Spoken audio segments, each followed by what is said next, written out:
Hello everyone, welcome to Preethi Kumar blogs.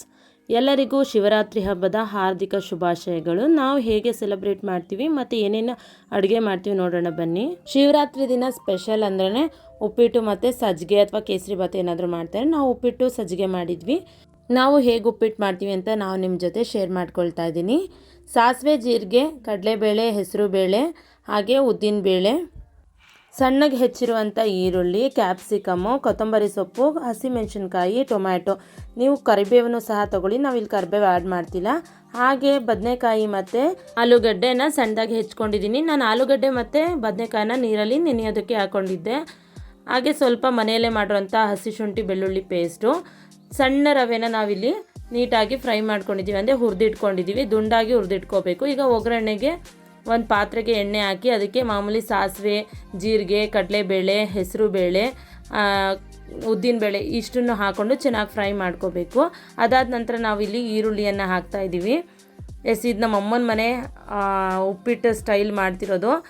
ಜೊತೆಗೇ ಹಸಿರು ಮೆಣಸಿನ್ಕಾಯಿನೂ ಹಾಕ್ಕೊಳ್ತಾ ಇದ್ದೀವಿ. ಒಬ್ಬೊಬ್ಬರು ಹಸಿರು ಮೆಣಸಿನ್ಕಾಯಿ ಜಾಸ್ತಿ ಫ್ರೈ ಆದರೆ ಇಷ್ಟಪಡಲ್ಲ ಅಲ್ವಾ, ಇವರು ಈರುಳ್ಳಿ ಜೊತೆನೇ ಹಸಿರು ಮೆಣಸಿನ್ಕಾಯಿನೂ ಹಾಕ್ಕೊಳ್ತಾ ಇದ್ದಾರೆ.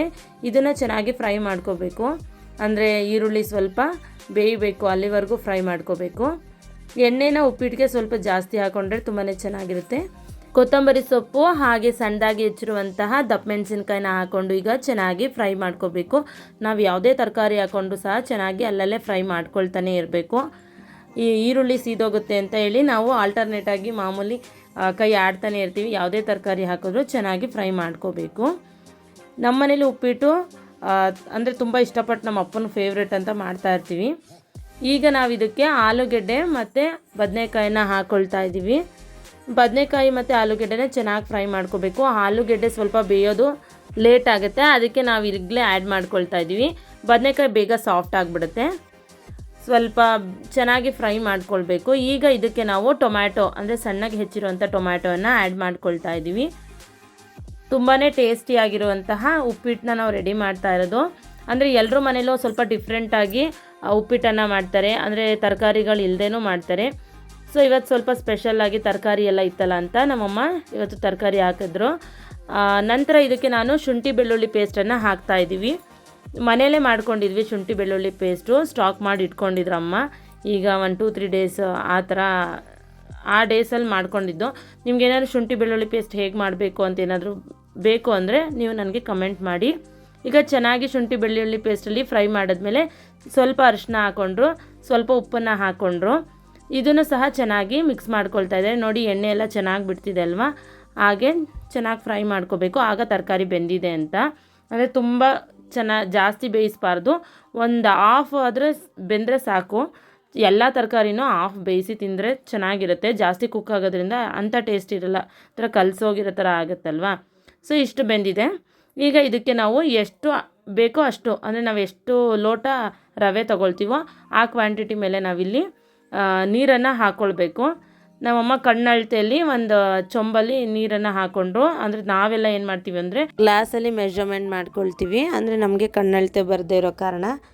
ನಮ್ಮಮ್ಮ ಅವರೆಲ್ಲ ಏನು ಮಾಡ್ತಾರೆ ಅಂದರೆ ಅವರು ಮೆಜರ್ಮೆಂಟ್ಸ್ನೆಲ್ಲ ಅವರು ಕಣ್ಣಳತೆಲೆ ಮೆಜರ್ಮೆಂಟ್ಸ್ನ ಮಾಡ್ತಾರೆ. ನೀರಾಗಿರ್ಬೋದು, ಪ್ರತಿಯೊಂದು ಸಾಮಾನು. ಈಗ ಚೆನ್ನಾಗಿ ಬಾಯ್ಲ್ ಆಗ್ತಿತ್ತು, ತರಕಾರಿನೂ ಚೆನ್ನಾಗಿ ಬೇಯ್ತಾ ಇದೆ. ಇದಕ್ಕೆ ನಾವೀಗ ರವೆಯನ್ನು ಹಾಕ್ಕೊಳ್ತಾ ಇದ್ದೀವಿ. ಗಂಟು ಇಲ್ಲದೆ ಇರೋ ಥರ ನಾವು ತಿರುಗಿಸ್ತಾನೆ ಇರಬೇಕು, ಅಂದರೆ ಒಂದು ಸ್ವಲ್ಪನೂ ಗಂಟು ಬರಬಾರ್ದು, ಇಲ್ಲಾಂದರೆ ಉಪ್ಪಿಟ್ಟು ಹೋಗುತ್ತೆ, ಅಂದರೆ ನೀಟಾಗಿ ಬರಲ್ಲ, ಗಂಟು ಥರ ಆಗಿಬಿಡುತ್ತೆ ಸರಿಯಾಗಿ ತಿರುಗಿಲ್ಲ ಅಂದರೆ. ಚೆನ್ನಾಗಿ ಹೊಂದಿಸ್ಕೊಳ್ಳೋ ಥರ ತಿರುವಾಗ್ತಾನೆ ಇರಬೇಕು. ಆಮೇಲೆ ನಾವು ಇಲ್ಲಿ ಮೇನ್ ಅಂದರೆ ರವೆನ ಚೆನ್ನಾಗಿ ಹುರಿದಿಟ್ಕೋಬೇಕು. ಹುರ್ಕೊಂಡು ಹಾಕ್ಕೊಂಡ್ರೆ ಚೆನ್ನಾಗಿರುತ್ತೆ. ಅಂದರೆ ಸ್ವಲ್ಪ ಚೆನ್ನಾಗಿ ಹುರಿದಿಲ್ಲ ಅಂದ್ರೂ ರವೆ ಹಸಿ ಅನ್ನೋ ಫೀಲ್ ಆಗುತ್ತೆ. ಈಗ ಉಪ್ಪಿಟ್ಟು ರೆಡಿ ಆಯಿತು. ಹಾಗೆ ಪಕ್ಕದಲ್ಲಿ ಸಜ್ಜಿಗೆನ ಮಾಡ್ಕೊಳ್ತಿದ್ದೀವಿ. ತುಪ್ಪ ಹಾಕ್ಕೊಂಡು ಅದಕ್ಕೆ ಗೋಡಂಬಿ, ದ್ರಾಕ್ಷಿ, ಬಾದಾಮನ್ನು ಹಾಕ್ಕೊಂಡು ಚೆನ್ನಾಗಿ ಫ್ರೈ ಮಾಡ್ಕೊಳ್ತಾ ಇದ್ದೀವಿ. ನಾವು ಇದರಲ್ಲಿ ಯಾವುದೇ ಫುಡ್ ಕಲರ್ಸ್ನ ಹಾಕ್ತಿಲ್ಲ. ಈಗ ಚೆನ್ನಾಗಿ ಫ್ರೈ ಮಾಡ್ಕೊಂಡ್ಮೇಲೆ ಇದಕ್ಕೆ ನಾವು 2 ಗ್ಲಾಸ್ ನೀರನ್ನು ಹಾಕ್ಕೊಳ್ತಾ ಇದ್ದೀವಿ. ನೀವು ಮೆಜರ್ಮೆಂಟ್ ಅಂದರೆ ನಿಮ್ಮ ಮನೇಲಿ ಎಷ್ಟು ಜನ ಇರ್ತಾರೆ ಅದ್ರ ಮೇಲೆ ಡಿಪೆಂಡಾಗಿ ಹಾಕ್ಕೊಳ್ಳಿ. ಈಗ ಅದಕ್ಕೆ 1 ಲೋಟ ಗಟ್ಟಿ ಹಾಲನ್ನು ಹಾಕ್ಕೊಂಡು ಚೆನ್ನಾಗಿ ಮಿಕ್ಸ್ ಮಾಡ್ಕೋಬೇಕು. ಈಗ ಸ್ವೀಟು ಎಷ್ಟು ಬೇಕಷ್ಟು ನಾವಿಲ್ಲಿ 2 ದೊಡ್ಡ ಸ್ಪೂನಲ್ಲಿ, ಅಂದರೆ ಮಾಮೂಲಿ ನಾವು ಸೌಟು ಥರ ಇರುತ್ತಲ್ಲ ಅದರಲ್ಲಿ ಚೆನ್ನಾಗಿ ಹಾಕ್ಕೊಂಡು ಮಿಕ್ಸ್ ಮಾಡ್ಕೊಳ್ತೀವಿ. ಈಗ ಚೆನ್ನಾಗಿ ಬಾಯ್ಲ್ ಆಗ್ತಿದೆ. ಹಾಗೆ ಯಾರೋ ಗೆಸ್ಟ್ ಬಂದರು ಅಂತ ಆಚೆ ಹೋದ್ವಿ. ಅಷ್ಟೊತ್ತಿಗೆ ಹಾಲೆಲ್ಲ ಸುರಿದೋಗಿತ್ತು. ಏನು ಮಾಡೋಕ್ಕಾಗತ್ತೆ, ಒಂದು ಸಲ ಈ ಥರ ಆಗುತ್ತೆ ಅಲ್ವಾ. ಉಪ್ಪಿಟ್ಟಿಗೆ ರವೆ ಹುರ್ಕೊಂಡಿದ್ವಲ್ಲ, ಆಗ್ಲೇ ಎರಡಕ್ಕೂ ಸೇರಿ ಅಂದರೆ ಸಜ್ಜಿಗೆಗೂ ಸೇರಿ ರವೆಯನ್ನು ಹುರಿದಿಟ್ಕೊಂಡಿದ್ವಿ. ಈಗ ಅದೇ ರವೆ ಅಂದರೆ ಉಪ್ಪಿಟ್ಟಿಗೆ ಹಾಕಿ ಸ್ವಲ್ಪನ ಎತ್ತಿಟ್ಟಿತ್ತು, ಅದರಲ್ಲೇ ನಾವೀಗ ರವೆನ ಹಾಕ್ಕೊಳ್ತಾ ಇದ್ದೀವಿ. ಇದು ಅಷ್ಟೇ ಗಂಟಾಗದೇ ಇರೋ ಥರ ತಿರುವಾಗ್ತಾನೆ ಇರಬೇಕು, ಮತ್ತು ಬೇಗ ಗಟ್ಟಿಯಾಗಿಬಿಡುತ್ತೆ. ನೀವೇನಾದರೂ ಗಟ್ಟಿ ಆಯಿತು ಅಂದರೆ ಹಾಲು ಅಥವಾ ತುಪ್ಪ ಏನಾದರೂ ಸರಿ ಹಾಕ್ಕೊಂಡು ಚೆನ್ನಾಗಿ ಮಿಕ್ಸ್ ಮಾಡ್ಕೊಳ್ಳಿ. ಆದಷ್ಟು ಹಾಲನ್ನು ಹಾಕ್ಕೊಂಡ್ರೆ ಚೆನ್ನಾಗಿರುತ್ತೆ. ಈಗ ಫೈನಲಿ ರೆಡಿ ಆಯಿತು ಉಪ್ಪಿಟ್ಟು ಮತ್ತು ಸಜ್ಜಿಗೆ. ಇದನ್ನು ನಾವೀಗ ದೇವರಿಗೆ ನೈವೇದ್ಯಕ್ಕೆ ಇಡೋಣ. ಮನೆಯಲ್ಲಿ ಮಹಾಶಿವರಾತ್ರಿ ಅಂದರೆ ಅಲಂಕಾರ ಎಲ್ಲ ಹೀಗೆ ಮಾಡಿದ್ವಿ. ಅಂದರೆ ನಮ್ಮದು ಚಿಕ್ಕ ದೇವ್ರ ಮನೆ, ಅಂದರೆ ಅಮ್ಮನ ಮನೇಲಿದ್ದೀನಲ್ಲ, ಈಗ ನಾನು ಅಮ್ಮನ ಮನೆಯಲ್ಲೇ ಈ ಹಬ್ಬನ ಸೆಲೆಬ್ರೇಟ್ ಮಾಡಿದ್ದು.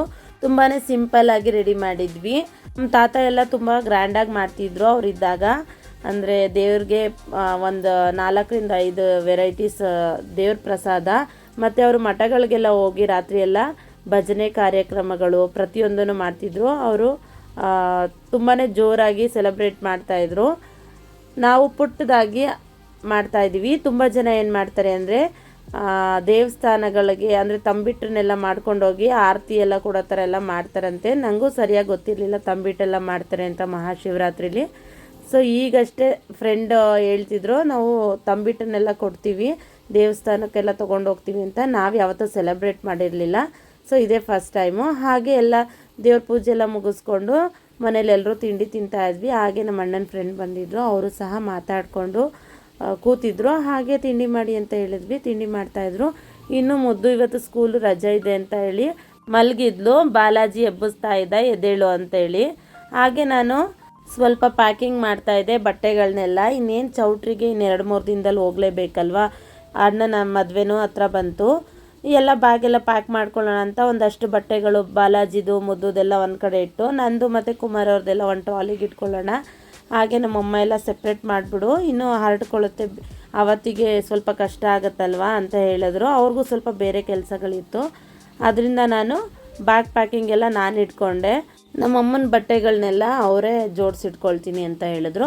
ಹಾಗಾಗಿ ನಾನು ನನ್ನ ಮಕ್ಕಳಿಗೆ ಮತ್ತು ನನ್ನ ಹಸ್ಬೆಂಡು ನನ್ನ ಬಟ್ಟೆಗಳು, ಹಾಗೆ ನಮ್ಮ ಅಣ್ಣನ ಬಟ್ಟೆಗಳು ಸ್ವಲ್ಪ ಟ್ರಾಲಿಗೆ ಹಾಕಬೇಕಿತ್ತು ಅಂತ ನಮ್ಮಮ್ಮ ಹೇಳಿದ್ರು. ಒಂದಷ್ಟು ಬಟ್ಟೆಗಳು ಕೊಟ್ಟಿದ್ರು, ಅದನ್ನು ಹಾಕ್ತಾಯಿದ್ದೆ. ಎಲ್ಲ ಬಟ್ಟೆಗಳನ್ನೂ ಜೋಡಿಸ್ಕೊಬಿಡೋಣ. ಇನ್ನು ಆವತ್ತಿನ ದಿನಕ್ಕೆ ತುಂಬ ಕಷ್ಟ ಆಗುತ್ತೆ. ತುಂಬ ಅಂದರೆ ತುಂಬ ಕೆಲಸಗಳಿದೆ. ಮದುವೆ ಮನೆ ಅಂದ ತಕ್ಷಣ ಎಷ್ಟೊಂದು ಕೆಲಸಗಳಿರುತ್ತಲ್ವ. ಅದಕ್ಕಾಗಿ ನಾವು ಸ್ವಲ್ಪ ಪ್ರೋಸೆಸ್ ಅಂದರೆ ಈಗ ಹಳದಿ ಶಾಸ್ತ್ರಕ್ಕೆಲ್ಲ ನಮ್ಮದು ಸ್ವಲ್ಪ ಜಾಸ್ತಿ ಪ್ರೋಸೆಸ್ ಇದೆ. ಅಂದರೆ ದಾಸಪ್ಪ ಅವ್ರನ್ನೆಲ್ಲ ಕರೆಯೋದು ಅದು ಇದು ಎಲ್ಲ. ಆ ಟೈಮಲ್ಲಿ ಏನೂ ಆಗಲ್ಲ ಪ್ಯಾಕ್ ಮಾಡ್ಕೊಳ್ಳೋದಕ್ಕೆ ಅಂತ 2-3 ದಿನ ಹಿಂದೆಯೇ ಮಾಡ್ಕೊಳ್ಳೋಣ ಅಂಥೇಳಿ ಎಲ್ಲ ಪ್ಯಾಕಿಂಗ್ ಮಾಡ್ಕೊಳ್ತಿದ್ವಿ. ಹಾಗೆ ನಮ್ಮಮ್ಮ ಬ್ರಷು ಸೋಪು ಪ್ರತಿಯೊಂದು ಇಟ್ಕೊಬಿಡು, ಅಲ್ಲೇನಾದರೂ ಅಂಗಡೀಲಿ ಆ ಟೈಮ್ಗೆ ಹೋಗಿ ತೊಗೊಂಡು ಬರೋದಕ್ಕೆ ಆಗೋದಿಲ್ಲ, ನೀನು ಎಲ್ಲ ಜೋಡಿಸಿ ಇಟ್ಕೊ ಅಂತೆಲ್ಲ ಹೇಳ್ತಾಯಿದ್ರು. ನಾವು ಎಷ್ಟೇ ಬಟ್ಟೆಗಳು ಅಥವಾ ಏನೇ ಮರಿದೇ ಇರೋ ಥರ ತೊಗೊಂಡೋಗ್ಬೇಕು ಅಂದರೂ ಏನಾದರೂ ಒಂದನ್ನು ಮರ್ತು ಬಿಟ್ಟಿರ್ತೀವಿ. ಆದರೆ ಈ ಸಲ ಮರಿಬಾರ್ದು ಅಂತ ಅಂದ್ಕೊಂಡು ಎಲ್ಲ ಪ್ಯಾಕ್ ಮಾಡ್ತಿದ್ದೀವಿ. ನೋಡೋಣ ಏನು ಅಂದರೆ ಅಲ್ಲಿಗೆ ಹೋಗಿ ಖರ್ಚು ಮಾಡೋ ಥರನೇ ಮಾಡ್ಕೊಬಿಟ್ಟಿರ್ತೀವಿ, ಏನಾದರೂ ಒಂದು ಮಿಸ್ ಮಾಡ್ತಾನೆ ಇರ್ತೀವಿ. ನಮಗೆ ಅಂತಲ್ಲ, ಇದು ಎಲ್ರಿಗೂ ಎಕ್ಸ್ಪೀರಿಯೆನ್ಸ್ ಆಗಿರುತ್ತೆ. ಎಲ್ಲನೂ ಪರ್ಫೆಕ್ಟಾಗಿ ತೊಗೊಂಡೋಗೋದಕ್ಕೆ ಆಗೋದಿಲ್ಲ, ಯಾವುದಾದ್ರೂ ಒಂದನ್ನು ಸ್ಕಿಪ್ ಮಾಡಿರ್ತೀವಿ, ಇಲ್ಲಾಂದರೆ ಮರ್ತ್ಕೊಬಿಡ್ತೀವಿ, ಹಾಕೊಳ್ಳೋ ಹರಿಬರಿಯಲ್ಲಿ ಅಲ್ಲೇ ಬಿಟ್ಬಿಡ್ತೀವಿ. ಸೊ ಇವತ್ತು ಆಗ ಮಾಡಬಾರ್ದು ಅಂತ ನಾನು ಪ್ಯಾಕ್ ಮಾಡ್ಕೊಳ್ತಾ ಇದ್ದೆ. ಅಮ್ಮನ ಸೀರೆನ ನಮ್ಮದು ಬ್ಯಾಗ್ಗೆ ಹಾಕ್ಕೊಳ್ತೀನಿ ಅಂತ ಹೇಳಿದೆ. ನಮ್ಮಮ್ಮ ಇಲ್ಲ ನಂದು ಸಪ್ರೇಟಾಗಿ ಹಾಕ್ಕೊಳ್ತೀನಿ ಅಂತ ಹೇಳಿದ್ರು. ನಾನು ಜೋಡಿಸಿ ಮತ್ತೆ ತೆಗೆದೆ. ಅಮ್ಮ ನಾನು ಬೇರೆ ಕಡೆ ಹಾಕ್ಕೊಳ್ತೀನಿ ಬಿಡು, ಬೇಡ ನೀಟಾಗಿ ಬೇರೆ ಕಡೆ ಅಂದರೆ ನಂದೊಂದು ಬೇರೆ ಬ್ಯಾಗಿಗೆ ಹಾಕ್ಕೊಂಡ್ರೆ ಸರಿ, ಎಲ್ಲ ಮಿಕ್ಸ್ ಆದರೆ ಆ ಟೈಮಲ್ಲಿ ಎಲ್ಲ ಬಟ್ಟೆಗಳನ್ನೂ ಕಿತ್ತು ಹರಡಬೇಕಾಗಿರುತ್ತೆ ಅಂತ ಹೇಳ್ತಾಯಿದ್ರು. ಸೊ ಆಯಿತು ಇರಲಿ ಬಿಡಿ ಅಂತೇಳಿ ಅವ್ರ ಬಟ್ಟೆನ ಮಡಚ್ಕೊಡ್ತೀನಿ, ತೊಗೊಳ್ಳಿ ನೀವು ಬೇರೆ ಕಡೆ ಇಟ್ಕೊಳ್ಳಿ ಅಂತ ಹೇಳಿದೆ. ಅವರು ಸಹ ಆಯಿತು ಅಂತ ಹೇಳ್ಬಿಟ್ಟು ಇದು ಮಾಡಿದ್ರು. ನಾನು ಕುಮಾರ್ ಅವ್ರ ಬಟ್ಟೆನ ಜೋಡಿಸ್ಬಿಡೋಣ ಇನ್ನು ಟ್ರಾಲಿಗೆ ಅಂತೆಲ್ಲ ಜೋಡಿಸಿಟ್ಟೆ. ಇನ್ನು ನಮ್ಮ ಅಣ್ಣನ ಬ್ಯಾಗ್ ಪ್ಯಾಕೆಲ್ಲ ಮಾಡಬೇಕಿತ್ತು. ಸೊ ಮದುವೆ ಎಲ್ಲ ಹತ್ತಿರ ಬಂದೇ ಬಿಡ್ತು. ಇನ್ನೂ ತುಂಬ ಟೈಮ್ ಇದೆ ಅಂತ ಅಂದ್ಕೊಳ್ತಾ ಇದ್ವಿ.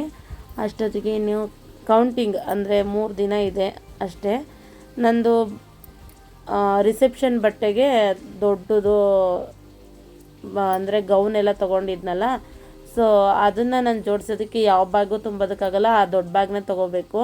ಏಕೆಂದರೆ ಎಲ್ಲೂ ಫೋಲ್ಡ್ ಆಗೋಲ್ಲ, ಆ ಬಟ್ಟೆಗೆ ಒಂದು ದೊಡ್ಡ ಜಾಗನೇ ಬೇಕು ಅಂತ ಅನಿಸುತ್ತೆ. ಆ ಥರ ಇತ್ತು. ಅಮ್ಮ ಅದನ್ನೇ ಇಟ್ಕೊಬಿಡು ಆ ಬ್ಯಾಗ್ನ ಅಂತೆಲ್ಲ ಹೇಳ್ತಾಯಿದ್ರು. ಅಂದರೆ ಅಣ್ಣಂದು ಹಳದಿ ಶಾಸ್ತ್ರಕ್ಕೆ ಏನೇನು ಬೇಕು ಅದನ್ನೆಲ್ಲ ಸಪ್ರೇಟ್ ಮಾಡು ಅಂತೆಲ್ಲ. ಆದಷ್ಟು ಎಲ್ಲ ಬಟ್ಟೆಗಳನ್ನೂ ಜೋಡಿಸಿಟ್ಟೆ. ಹಾಗೆ ಹಳದಿ ಶಾಸ್ತ್ರಕ್ಕೆ ಪ್ರತಿಯೊಂದಕ್ಕೂ ಮೆಹಂದಿ ಶಾಸ್ತ್ರಕ್ಕಾಗಿರ್ಬೋದು ಸೆಪ್ರೇಟ್ ಮಾಡಿ ಇಟ್ಟಿದ್ದೆ. ಹಳದಿ ಶಾಸ್ತ್ರಕ್ಕೆ ಎಲ್ಲೋ ಬಟ್ಟೆ ಹಾಕೊಳ್ಳೋಣ, ಮೆಹಂದಿ ಶಾಸ್ತ್ರಕ್ಕೆ ಗ್ರೀನ್ ಕಲರ್ ಬಟ್ಟೆ ಹಾಕೋಣ, ಹತ್ತತ್ರ ಕಾಂಟ್ರಾಸ್ಟ್ ಯಾವುದಿದೆ ಅದು ಅಂತ ಹೇಳಿ ಎಲ್ಲ ಜೋಡಿಸಿ ಇಟ್ಕೊಂಡಿದ್ದೆ. ಅದನ್ನೆಲ್ಲ ಬೇರೆ ಕಡೆ ಎತ್ತಿಟ್ಕೊಳ್ಳೋಣ ಅಂತ ಈಗ ನಮ್ಮ ಅಣ್ಣನ ಬಟ್ಟೆನೂ ಎಲ್ಲ ಜೋಡಿಸಿಟ್ಟಾಯಿತು ಟ್ರಾಲಿಗೆ. ಅಮ್ಮ ಹೇಳಿದ್ರು ನೀನೇ ಜೋಡಿಸ್ಬಿಡು ನೀಟಾಗಿ, ಶೂಸು ಪ್ರತಿಯೊಂದೂ ಅಲ್ಲಿ ಮರ್ತ್ಕೊಂಡು ಹೋದ್ಮೇಲೆ ಇನ್ನು ಮತ್ತೆ ಬಂದು ತೊಗೊಳೋದಕ್ಕಾಗಲ್ಲ ಅಂತ. ಚೌಟ್ರಿ ಅಂದರೆ ತುಂಬ ದೂರ ಏನಿಲ್ಲ, ಆದರೂ ಏನು ಮಾಡೋದು ಮರೀದೇ ಇರೋ ಥರ ಜೋಡಿಸ್ಕೋಬೇಕು. ಈ ಕಡೆ ಎಲ್ಲ ಮುಗೀತು ಬ್ಯಾಗ್ಗಳಿಗೆಲ್ಲ. ಈಗ ಇದನ್ನು ಸಹ ಹಳದಿ ಶಾಸ್ತ್ರದ್ದು ಪ್ರತಿಯೊಂದನ್ನು ಸಹ ಎತ್ತಿಟ್ಬಿಡೋಣ ಬಟ್ಟೆಗಳನ್ನ. ಇನ್ನು ಅವತ್ತಿನ ಟೈಮ್ಗೆ ಹುಡಿಕೊಂಡು ಕೂತ್ಕೊಳ್ಳೋದಕ್ಕಾಗಲ್ಲ, ಅದಕ್ಕಾಗಿ ಎಲ್ಲನೂ ಜೋಡಿಸಿ ಒಂದೊಂದು ಬ್ಯಾಗ್ಗೆ ಇಟ್ಕೊಳ್ತಾ ಇದ್ದೆ. ಎಲ್ರದ್ದು ಬಟ್ಟೆಗಳೆಲ್ಲ ಫೋಲ್ಡ್ ಆಯಿತು, ಇನ್ನು ಸ್ವಲ್ಪ ಜೋಡಿಸೋದೆಲ್ಲ ಇತ್ತಲ್ಲ ಅದನ್ನೆಲ್ಲ ಮುಗಿಸ್ಕೊಬಿಡೋಣ ಅಂತ ಮುಗಿಸ್ಕೊಳ್ತಾ ಇದ್ದೆ. ಎಲ್ಲ ಬಟ್ಟೆಗಳನ್ನ ಜೋಡಿಸ್ಕೊಳ್ತೀವಿ ಅಂದರೆ ಬ್ಯಾಗ್ ತುಂಬಬೇಕಾದ್ರೆ ಒಂದು ಸ್ವಲ್ಪನೇ ಜಾಗ ಹಿಡಿಯುತ್ತೆ ಅಂತ ಅನಿಸುತ್ತೆ, ಆದರೆ ಆ ಕಡೆಯಿಂದ ಬರೋಷ್ಟೊತ್ತಿಗೆ ಬ್ಯಾಗಿಂದ ಹೊರಗಡೆನೇ ಬಂದುಬಿಟ್ಟಿರುತ್ತೆ ಫೋಲ್ಡಿಂಗ್ ಎಲ್ಲ ಆದಮೇಲೆ. ಫೈನಲಿ ನಾನು ಬ್ಯಾಗ್ ಪ್ಯಾಕಿಂಗ್ನ ಮುಗಿಸ್ದೆ. ಇಷ್ಟು ಬ್ಯಾಗ್ಗಳೆಲ್ಲ ರೆಡಿ ಇತ್ತು, ಮತ್ತು ಸ್ವಲ್ಪ ಸೂಟ್ಗಳೆಲ್ಲ ಇತ್ತಲ್ಲ ಅದನ್ನೆಲ್ಲ ಹಾಗೆ ತೊಗೊಂಡೋಗೋಣ, ಅಂದರೆ ಅದನ್ನು ಯಾವುದಕ್ಕೂ ಹಾಕೋದಕ್ಕಾಗಲ್ಲ ಅಂತ. ಶಿವರಾತ್ರಿ ಹಬ್ಬದ ಸೆಲೆಬ್ರೇಷನ್ ಎಲ್ಲ ನಾನು ನಿಮಗೆ ತೋರಿಸ್ದೆ. ನಮ್ಮ ಮನೇಲಿ ಉಪ್ಪಿಟ್ಟು ಮತ್ತು ಸಜ್ಜಿಗೆಯನ್ನು ದೇವ್ರ ಹತ್ರ ಇಡ್ತೀವಿ. ಸೊ ನನ್ನ ವ್ಲಾಗ್ ನಿಮ್ಮೆಲ್ರಿಗೂ ಇಷ್ಟ ಆಗಿದೆ ಅಂದ್ಕೊಳ್ತೀನಿ. ಹಾಗೆ ನನ್ನ ಒಂದು ಬ್ಯಾಗ್ ಪ್ಯಾಕಿಂಗ್ ಸಹ ಆಯಿತು. ನೀವೇನು ಮಾಡಬೇಕು ಅಂದರೆ ನನ್ನ ಚಾನಲ್ನ ಸಪೋರ್ಟ್ ಮಾಡಬೇಕು. ನಿಮ್ಮಿಂದ ನನಗೆ ಬೇಕಾಗಿರೋದು like, subscribe and comment. Please support my channel. Thank you.